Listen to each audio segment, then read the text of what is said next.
মুনমুন এখানে নেই, মুনমুন দিল্লিতে আছে, আর রাইমাও দিল্লিতে আছে, এখানে রিয়া আছে, ওর বন্ধুবান্ধব বা ওদের আত্মীয় স্বজনরাও আছে, পাড়া প্রতিবেশীও আছে। তো মুনমুন ইন্ডিগো ফ্লাইটে আসবে, ও আসলে ওকে তাড়াতাড়ি আমরা নিয়ে আসার ব্যবস্থা করবো। মুনমুনের সাথে আমার কথা হয়েছে, ও বেচারা জানতো না, তোমাদের কাছ থেকেই জেনেছে হয়তো প্রেসের মাধ্যমে। এবং হরদা আমাদের খুব ভালোবাসতেন, এত অমায়িক লোক ছিলেন যে ওনার কোনো ইটস এ গ্রেট লস। এবং এমন কিছু বয়সও হয়নি মৃত্যুর, হট করে মারা গেছেন, ওরা বলছে স্ট্রোক হয়ে মারা গেছে। তো যাই হোক, আমি নিজে আমার ব্যক্তিগতভাবে আমার নিজের একজন খুব ওয়েল উইশারকে এবং আমার একজন আত্মীয়কে হারালাম।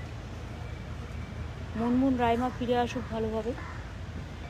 বাদবাকি আমি এখানে লোকাল কাউন্সিলর রাম এবং বাবু বক্সিকে রেখে গেলাম, দেবাশিস কুমার মালারা এদের সবাইকেই খবর দিয়েছি, পুলিশকেও আমি বলে রেখেছি মুনমুন আসলে ওকে গ্রিন করিডোর করে নিয়ে আসবে এখানে, এবং বাদবাকি সব ব্যবস্থাই করে রাখা আছে। ও আসলে আমি ফোনে একবার কথা বলে নেবো যদি সুযোগ হয়। আর বাদবাকি সব ব্যবস্থা করে দেওয়া গেছে। এখন আর কী আছে, এখন তো আর কোনো শেষকৃত্য ছাড়া, শোক প্রকাশ ছাড়া। না, এমনি সুগার ছিল ওনার, আমি যেটা জানি, কিন্তু পরশু দিনও পার্টি করেছে বলছে ওরা এখানে, সুতরাং এমন কিছু অসুস্থ ছিলেন না। এবং হঠাৎ করে কালকে রাত্রিরে হয়তো শরীরটা খারাপ করেছে। আর এখন একটু শীতকাল আসার আগে বা শীতকালে কি হয়, ভোরবেলাতেই বা রাত্রির বেলায় স্ট্রোকটা হয়ে যায়, হার্ট অ্যাটাকটা হয়ে যায়, সেটা হচ্ছে প্রবলেমেটিক একটা।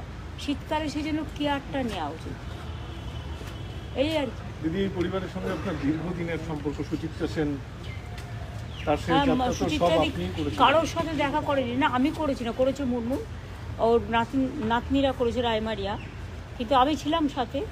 কারণ সুচিত্রা দেবী দীর্ঘ সিনেমা ছাড়ার পর দীর্ঘ বেশ 20-30 বছর কারোর সাথে দেখা করেনি, একমাত্র আমার সাথে দেখা করার ইচ্ছা প্রকাশ করেছিল। তারপরে আমি বারবার বেলভিউতে ছুটে গেছি, এবং উনি কোনোদিন লাইফ সেভিংস নেয়নি। উনি বলেছিলেন আমি ভেন্টিলেশন নেবো না, আমি লাইফ সেভিংস নেবো না। হয়তো লাইফ সেভিংসটা নিলে কিছুদিন বাঁচতে পারতেন, সেটা উনি নেননি। এবং ওনার একটাই রিকোয়েস্ট ছিল যে আমি মারা যাবার পর আমার মৃতদেহ যেন কেউ দেখতে না পায়। সেজন্য আপনারা অনেক চেষ্টা করেও দেখেছেন যে আমি পুরো গার্ড করে রেখেছিলাম, যাতে শেষ কথাটা ওনারা রাখতে পারে, তার শেষ ইচ্ছে।